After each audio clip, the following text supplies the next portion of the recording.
Hello, hello. I'm super excited to have you today. It's a very special day because we work together actually. So you are my own PR. I am. So it's very, very cool. I have now a pretext to ask you so many questions I never dare. So it's just super, super exciting. And also because people have so many misconceptions about your job, which is press relation. Correct. Can you explain to us what it means, really means, what's your day-to-day job and what you're doing? Absolutely.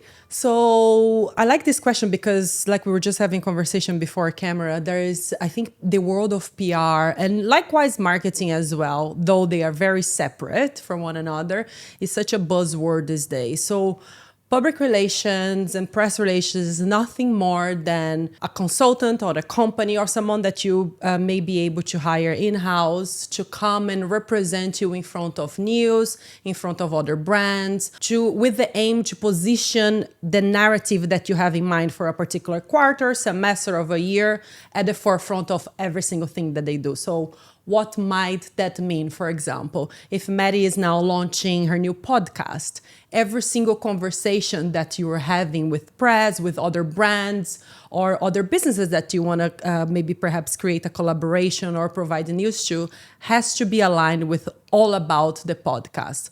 I think a great example that was seen recently in a world that is very different to the industry that we both kind of are part of is the mayoral candidacy campaign in the US for New York City. I believe that this is one of the best study cases of PR ever produced of a mayor that is only 32 and ran his campaign with $0 solely on publicity, on PR. So PR is nothing but you get a narrative and you get a conversation that you want to champion that of course has to mirror what your business, the phase that your business is at, and then champion that across different mediums of press or different businesses and potential partnerships. And you do even more than that you can basically, like we were talking about organizing an event for a book. Correct. I'm gonna launch soon. Like we have so many things like that. It's just much more like all the things you don't even see and imagine. Correct. So, for example, in that case, from a PR mind perspective,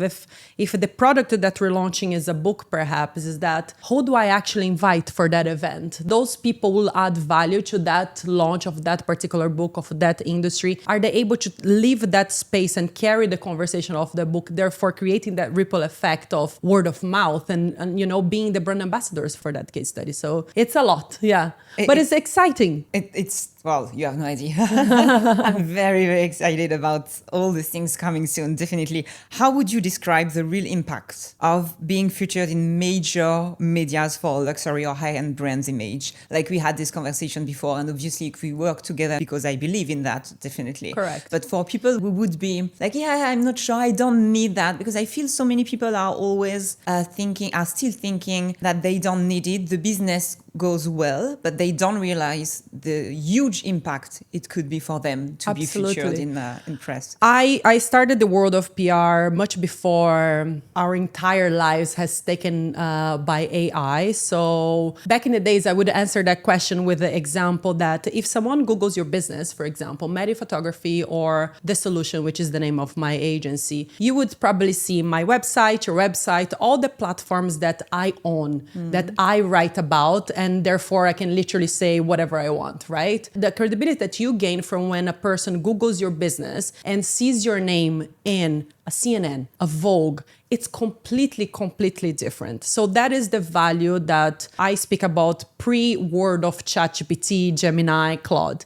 In today's world, Claude, Gemini, and ChatGPT, which are known, the real term for them is large language models, where they get the information to position your name in the result search is not only from the website that you yourself wrote the content to be there or your social media, but more importantly, about anything that is spoken about you in the internet. So the more press you generate, the more media you generate towards your business, which are third-party earned media platforms, the more likely is the probability that whenever someone is Googling what's the best photography or what's the best PR agency in Dubai, that your name will come up. So there is these two scenarios of what is the actual real value, is credibility and is accessibility. It's so interesting because I was sure, like, 99%, and you were going to say something like with AI, we don't know how it's going to be, or like, but actually it's even more important now because Absolutely. if you ask ChatGPT, what about this person?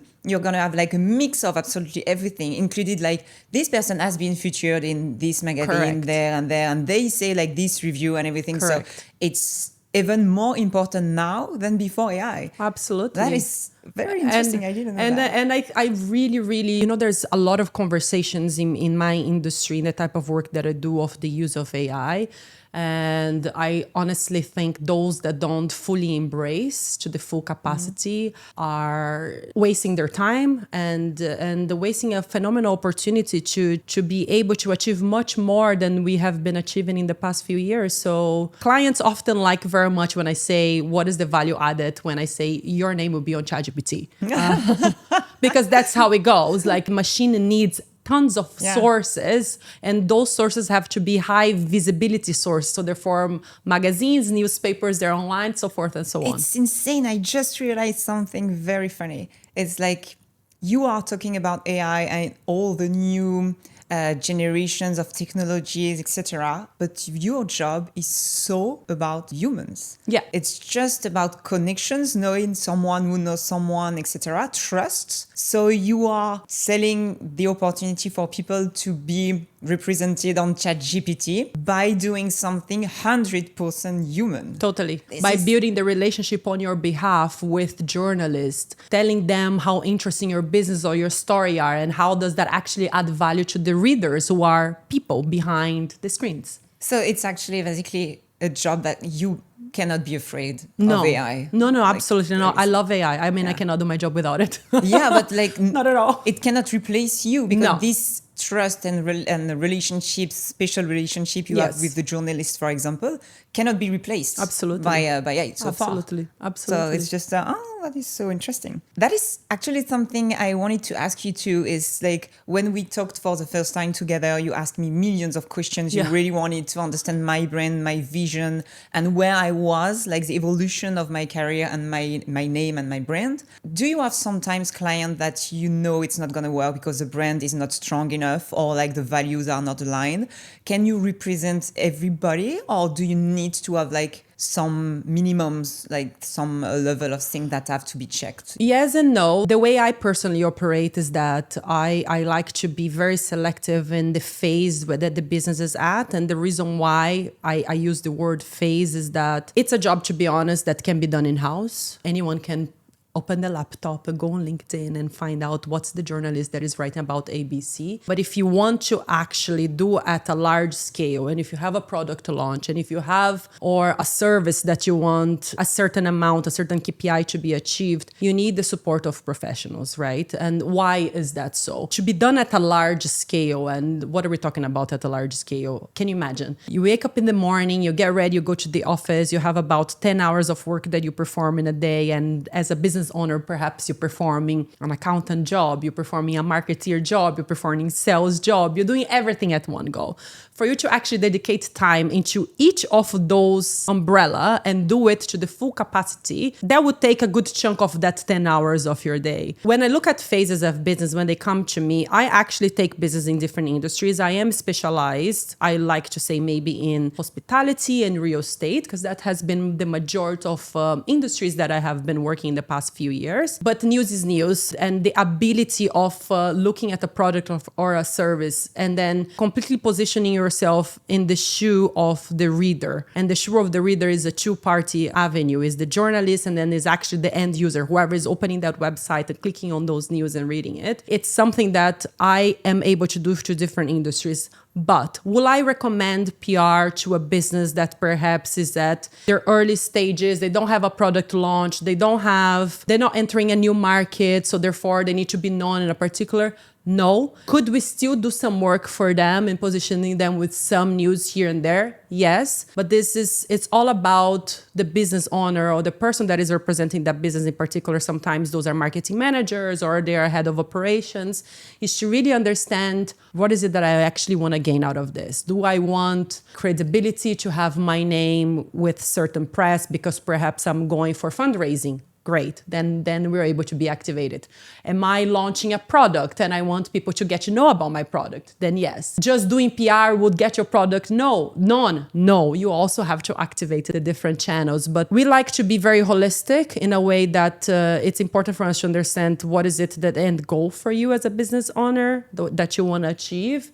And then we prepare plans that basically mirror that. And what's your favorite? Do you prefer like to have that type of long-term strategy when you are just there to make them more and more credible in a long-term strategy? Or do you prefer when you have the excitement of having a launch or something very specific, like a challenge that they want to jump from a market to another? I like both. But to answer your question better, long-term is great because going back to your first question, the job of a PR agency, a PR consultant, or someone that you hire in-house is to build relationships. So if we can use an analogy as friends, if you meet me for the first time, we get along, perhaps we met at a bar, we're having a cocktail, we had a lovely conversation. That doesn't necessarily mean that I'm going to be your friend, right? The friendship would only come if we both invest time. And if we both are interested in each other, this is an exchange. So the job of a PR person is the same, is building relationships with press, and press is also a big word. That is TV, that is newspaper, that is magazine. Now you have media channels that are only visible on Instagram and TikTok. So it's honestly being able to map out what is the quote unquote,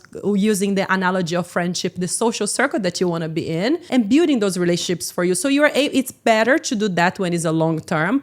But going back to your question, the adrenaline of when there is a product launch, every time we connect with press on behalf of a client, and normally we do those via means of writing press releases or talking to journalists like, hey, these are the narratives. Basically, this is what my client does. This is what the service that they are selling covers. And it's interesting because of ABC for your readership. So every time we actually get in touch with that journalist, with that medium, I personally feel my adrenaline going through the roof because the chance of rejection is huge, right? So it goes back to the analogy of the friendship. The chance of me meeting you at a bar and, having a laugh and bonding with you over a cocktail is the same adrenaline that I have when I connect with the journalist. So even at a long term, the adrenaline is there. It's easier to plan, but I also enjoy doing it on the challenges that come and go for short periods of time. And I get that this relationship you build with the journalist, it's a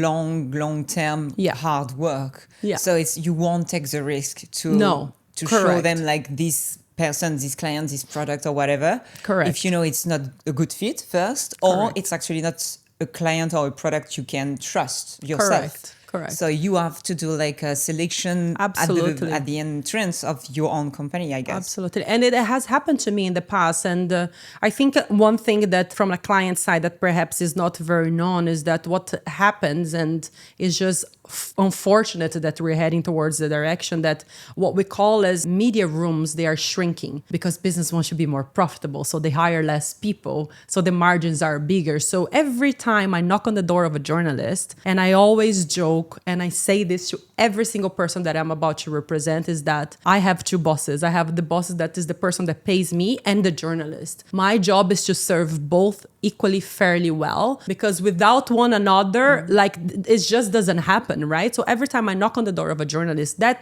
I am not going to knock again and say, hey, can you actually change this? Yeah. Or can you take it down? It just doesn't work like that, especially because what we're talking about is public relationships, is relationship building. It's based on, there is no exchange between client and newspaper. It's truly and purely journalism. That person was interested in your story, and that person saw a value that would be added to every single person that is going to read that newspaper or the magazine or see that news on Instagram. So it's very important that I think integrity is there and that the story is correct and is well communicated. And I guess they want to work more and more with you if you basically make their life easier. 1,000%.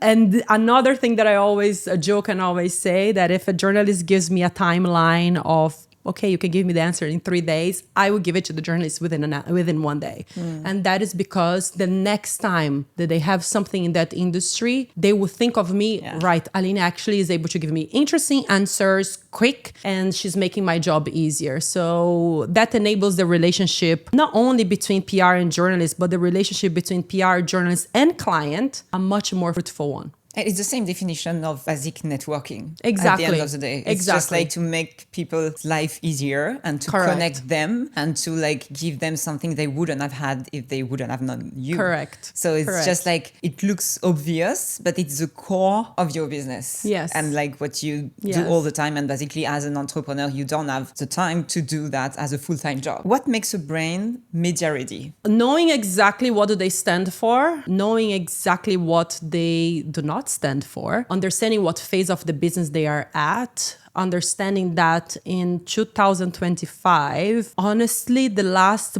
great invention, or if you can use the words that you are seeing over and over and over, because ChatGPT write those press releases, those market shifts or all those big fancy words, was with AI. Other than that, I personally think like there is thousands of us, there is thousands of PR agencies, there's thousands of photographers, but what makes you unique, truly unique to the consumer end. So once the business is very clear with that, that's what press is interested. And do you feel like it's the same with networking? Is you have to start networking once your brand is ready, like your message is clear, as you said, but even more with journalists? Because if you go there and you meet them and you are not ready and your brand is not trustworthy, then you cannot go back 2 weeks later or months later or even a year later saying, it's me again. You know, like I fixed all the problem, you know, exactly. No, you lose credibility. And so I'll give you an example. Very risky game. And I'll give an example. I had once a client that wanted, and it's funny because every single client, and I understand, because if I'm in the client shoe, I want that also. If you are able to choose a Ferrari, why would you drive a Fiat, right? If you're able to, so clients come to me, I want CNN, I want Bloomberg, I want Forbes, I want them too.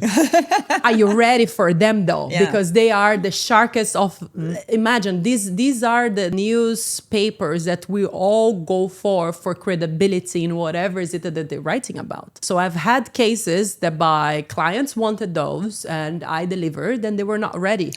And so it's not good for your own reputation. It's not good for, well, thankfully, like these are relationship that, you know, they know journalists are very fair.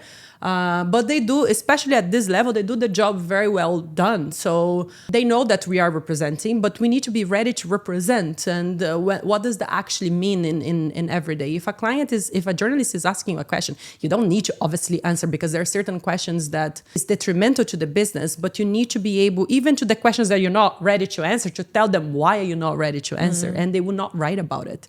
So you have to be ready, because you lose credibility otherwise. But I guess they expect you to be kind of a filter as well. So this is why they keep working with you. So they know that they can trust. They don't have to triple check everything by themselves, and you make their life easier. Exactly. It's always the same. Christian, try at least.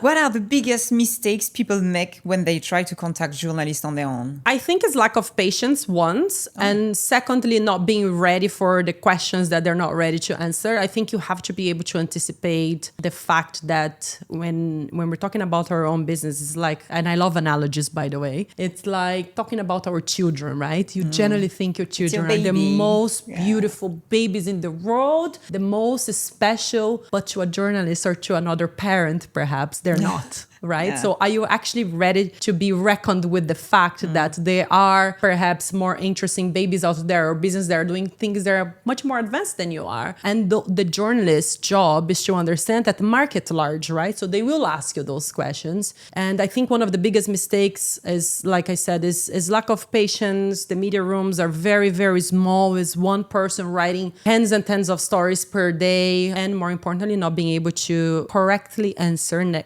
questions that are not necessarily negative, but are impactful in a way that you didn't anticipate. So it would be like, it's all about ego. When I hear what you said, it's all about ego. Be ready to be uncomfortable. Yeah. To go in uncomfortable zones. Yeah. And just be ready, like in general. But how can we be ready? Like, do you have some advices to how to, for example, today, I cannot afford to work yet with a PR agency, but Yeah. I still want to get featured in blogs or press or whatever. How can I know I'm ready first? And what would be the process? Like, so, okay, I checked everything. I know I'm ready. I have like, do you advise to have like a press room, a press page Yeah. with all the informations? Like, Yeah. what would be the process for someone who cannot afford to work with So someone? I would say for maybe a small business or someone that is a freelancer or a consultant that we're just getting started, going back to AI, I mean, thank God this was invented. It's such a phenomenal tool that we all have access to. The majority of platforms are actually free to prepare yourself. For example, let's talk about a business that wants to be featured in a market making platform. And what does that mean? Those are platforms that are talking about how you should invest money or how you should buy properties or how you should vote, right? Pick up the URL of that website, throw on ChatGPT, and then you ask ChatGPT who is writing about, and let's say if you want to talk about, I don't know, travel, who is writing about the best travel agencies in the GCC for Condé Nast, right? Pick up the Condé Nast website, put on ChatGPT and ask that question. It will give you a list of journalists. Then you take the journalist, they'll take that list, and you ask ChatGPT once again, what are the most common questions that the journalist is asking? And then look at those questions and then ask yourself, am I ready to answer this? Or do I add any value to this? So you can possibly do it on your own. You just have to be curious, in my point of view, especially given the fact that we do have access to all those tools. And I am not the type of person, because I do PR, that I will gatekeep. Not at all. And be ready to be reckoned, like I said, with the fact that perhaps you're not in a very interesting part, not field, but part of your business. And whilst you may be interesting for one and two people, a journalist will think, right, my editor wants every single article that I put out to be read by 5,000 people or 10,000 people, because that's how the newspaper makes money, right? It needs viewership to be able to sell media space.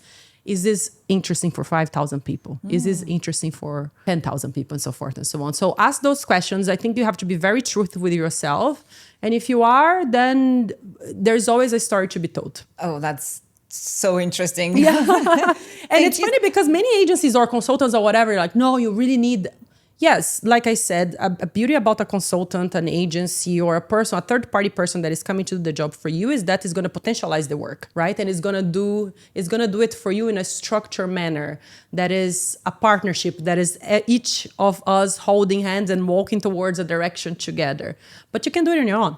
That's amazing. Thank you so much for sharing this tip. I didn't even think about it. And when you were saying well, it's easy. You take this, you put on ChatGPT and you ask for it. And I was like, I feel so old because I thought I was going on LinkedIn trying to find the guy who works for blah, blah, basically spending hours. Yes, it is time consuming. Instead of having the reflex to go on ChatGPT and just ask and I don't think it's about being old. And you can imagine this. My career is not that long. ChatGPT was invented, 3-4 years ago? Not even. It was yesterday. It was yesterday. And every day you have something new. And LinkedIn is super helpful. Even for my team members, they obviously, and it's impossible. It's humanly impossible for me, Aline, or Mari, or whoever's watching this to literally know every single journalist that writes about a particular topic in a particular newspaper. And plus people change jobs, they change countries. But be hungry. Be hungry and be curious, right? You have the tools. And I say to the girls that work with me, you have the tools. And then there is, of course, things that are a bit more complex that are worthy for business, that represent other business. For example, we have PR data platforms where you can see data, and journalists love data because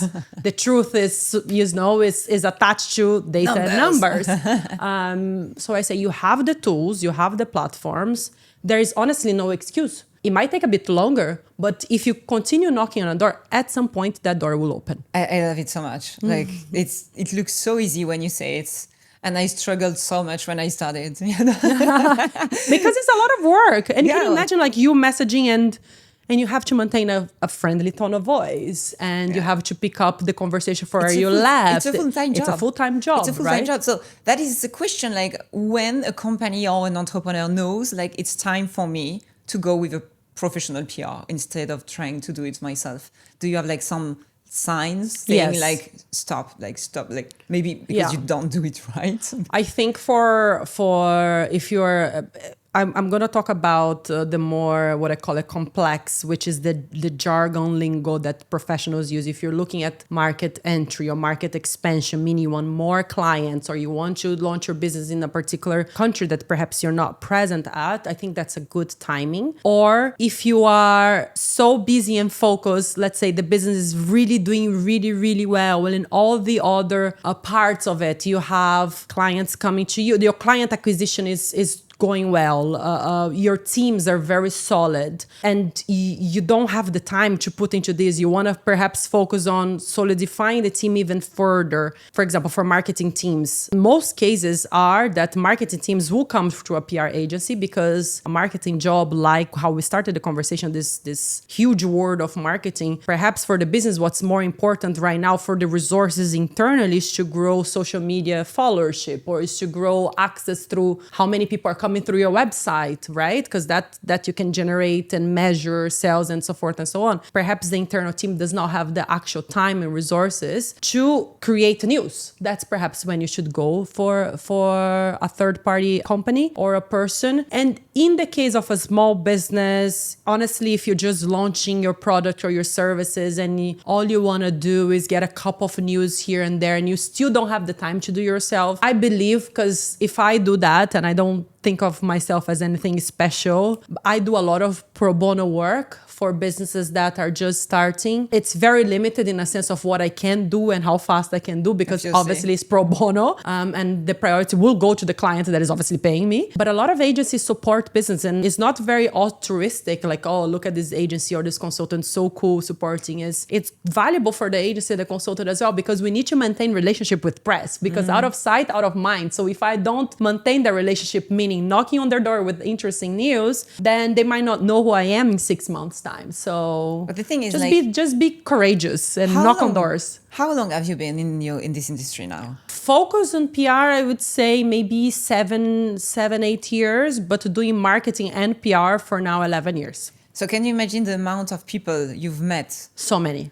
And you need to stay in touch with. Totally. For you to have this power of trust you build with them, for like when you have a client and you know exactly who's the perfect journalist to contact. So it's insane. And you said it's something very funny just before. You said, like, I'm so bad with names. I'm horrible. I don't know anyone's name. Sometimes I forget my partner's name, my best friend's name, my dog. I'm horrible with names, but I never forget a face. And I have a trick to try and find people. I save them on my phone as country, industry, and type of work that they do. Oh, because when I'm researching on my phone, I use it as a ChatGPT. Okay, right. I need a journalist. So I write journalist, and I need journalist UK. And then I see who I know. So smart. Yeah. So smart. Oh my it's God. impossible to remember otherwise. Oh God, I'm going to steal this one. Yeah. I love it. Yeah. And sometimes my friends, and you end up becoming friends with these people, right? And there has been a case like you were saying, like there is a lady, a friend of mine, and the other day she saw me messaging someone else, and her message was right under that person that I was texting.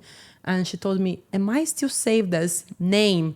What we did as work and country. I was like, forever. And I still don't know your name. Yeah, forever. I will never change, because it's just going to create too much problem in my head.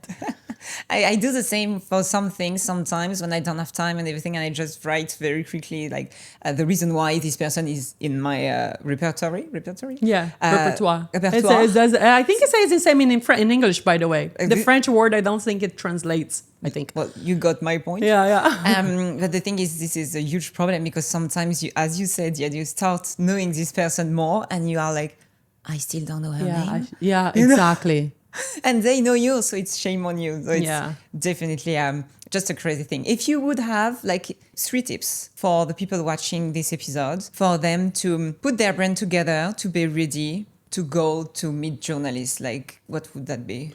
I think the basics, which is the admin and how we start for everyone, is you need to have a biography about you. So what is it that you do? What makes you special? Who is your clientele? And if you are solving a problem, quote unquote, what is this problem that you're trying to solve? And if you have any milestones, and milestones are, I don't know, like perhaps you have, in my case, you have generated a crazy amount of news in 1 month, it's good to to put that there. So a biography is very important. One thing that many businesses don't know what it is, and it's super important, is something called a boiler and a fact sheet, which is at glance for press. They need to see it. And it's just, again, you being able to put yourself in the shoes of the journalist. They're not going to read super lengthy documents. They have other things to do and many documents to read in a day. It's at glance, some key points about your business and about you as visual as possible. All those, once again, ChatGPT, Gemini, Claude can help you build. And then the second thing, a part of this admin bulk of documents that is good to have, is honestly just being confident in what you do. No one in any industry knows every single thing that there is to know.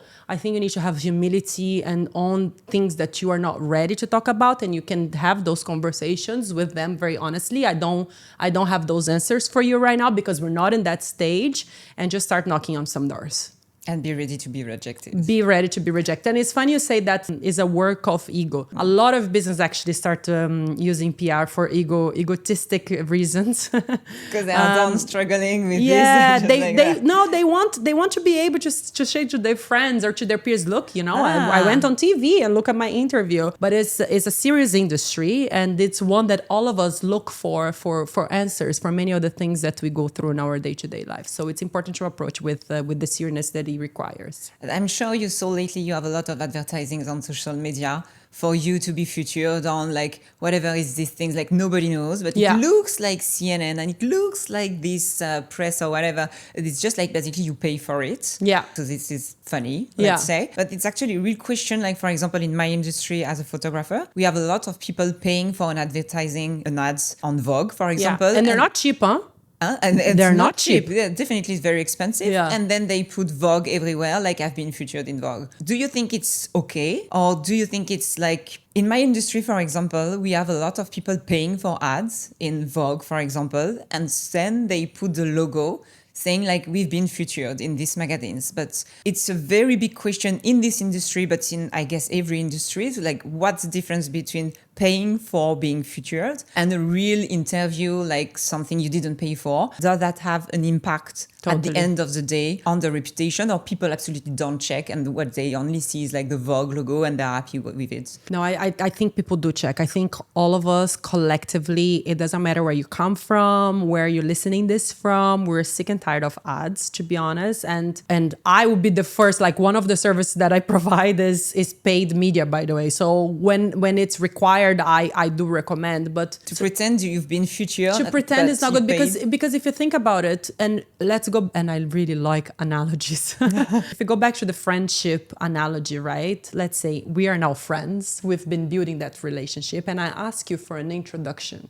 to another friend, now a third person. And you tell me, and you're a friend with that third person too. You tell me, sure, I'll introduce you to them, but I'll charge you. And you go to that third person, you tell them, look, Aline is fascinating. And that person knows you charged me to introduce. Doesn't that remove the trust that will come naturally if you were to vouch for me without that payment involved? It does. But the big question is like, do people really check? Like the final client, for example, wedding industry, do the bride really check if like the Vogue she sees on the Instagram page, for example, on a picture, if it's a real thing or if it's just someone who paid to be featured on Vogue and that it's not the same, magic, let's say? I think recently, yes, because this goes back to, I would say maybe 2018, there was a huge scandal in politics actually about ads and how they were able to dissuade voting electorals overall. It changed legislation actually for media channels across the globe that they actually need to tell that is a paid advertise. So if I'm a bride and I'm looking for reassurance through those mediums that I look for as inspiration, as a trustworthy source of information, it's written there, paid article. It's written always on Instagram, for example, because when a magazine, and let's use Vogue as an example, when a magazine tells you that, and this is a commercial transaction case study, if they're telling you that they're going to feature because you pay them, I don't know, $10,000 $10,000, they will tell you, we will feature for $10,000, you are buying an article on the digital magazine, perhaps you're buying a space on the print magazine, and perhaps you're buying a space on Instagram. So all those channels, they have different prices. And it's legal in many countries that that magazine has to tell the consumer that that space was purchased. Now, when you asked me initially, you said like, is it good to do paid ads, paid media spaces? That's how it's determined in PR, and earned media, which is basically the journalist taking an interest on you and telling a story. Yes and no. And that normally we do it for very big companies with huge mandates. They have many products that they want to launch across the year. And some of those products are really not, they use those magazines almost like a window shop for the product to be seen, rather than the story to be told from the readership point of view, which is the job of the journalist. So going back to your question, I personally prefer earned media always. And if you have space to use a vitrine of a shop like a Vogue or Bloomberg or a CNN or whatnot, why not? But earned media always, always, always gives more credibility than paid media. Yeah, obviously. And we have a lot of people. The problem is like now people are pretending. Like, Yeah. you know, I paid for this ad, but at the end of the day, I pretend I have been featured spontaneously, which is wrong, but it's just ruining the whole credibility of Vogue, for example. It's just, I've heard some stories that now they don't want the logo to be used anymore or something, like there is some stories in the back. Look, at the end of the day, Vogue is a business, right? And this is one of the way that they bring revenue and pay people and whatnot. So it is a product that they do sell. Again, it's 2025. If you are a bride and you're looking for credibility, you can spend a few more minutes and read the article and check if this is a paid ad or not. It's very simple to spot it because by law, those platforms have to disclose that this is a paid ad. Even influencers these days, when they are advertising a product and is a paid ad, they are obliged in many countries to say this is a paid ad. Yeah, totally agree. And as you said, it takes a few minutes just to double check, which is something we should do more and more. Exactly. Because now it's super easy to actually pretend that you've been featured. That's amazing. Would you have like the last word, like something you would like to share with us before us to say goodbye? I don't want to say goodbye because this conversation has been actually quite enjoyable. I think for us on the PR world, what we often say that is honestly, truly a partnership, that we need each other to be ready. We need each other to be talking the same words and have the same conversation. Otherwise, it's nearly impossible to achieve the goals that many clients come to us. And timing, it's something very important. Success comes from preparation. So the more we prepare, the better the success comes. So thank you so much. It was amazing. I learned so much. I told you before starting this interview that I was very excited to learn from you because there is all this hidden question I never dared to ask you. So I did it now. I had an excuse. I did it on purpose. But it was amazing. Did I do okay? Yeah, well, it's too late. It's done. But thank you very much. I can't wait for the rest of our adventure together. Likewise. I see you very soon. I see you potentially next week. And have a good day.